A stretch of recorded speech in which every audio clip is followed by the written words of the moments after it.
I'll show you what I'm up to today. I'm in the process of trying to adjust the carbs on this 4-stroke Merc I have, 40 horsepower. Last year, the thing never really has run good. It always idled rough when I got it. It's brand new. I've had it for quite a while. I think it's a 99.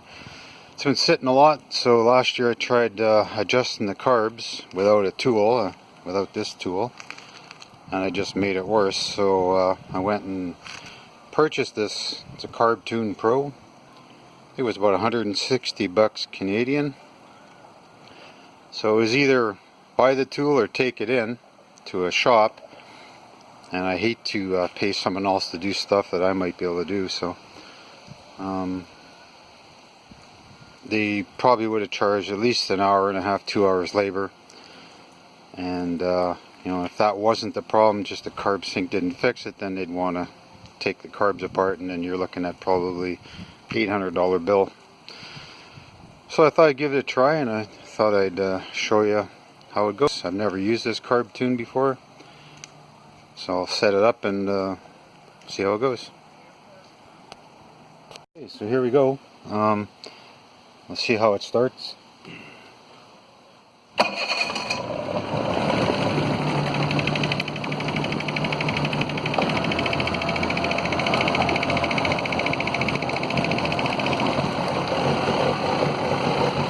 Actually seems to run pretty good on fast idle. As soon as it drops off idle, then it starts running rough. So I'm just going to let that run for a minute, let it warm up, and I'll get back to it. Okay, so as you can see, I don't know if you can hear me or not, the cylinders are off quite a bit. This one here is the top carb, this one's the middle carb, and that was the bottom carb. I'll put it back on the stand and I'll start adjusting it.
Anyway, I've been working on this for a good 45 minutes, doing some trying to fine tune it. I think I got it going as good as I'm going to get it right now. I think I'm going to have to take it out for a spin and see how it goes, but I think it's running a lot better. Might be idling a bit fast, but I'm going to adjust that on the water. I'll talk to you later.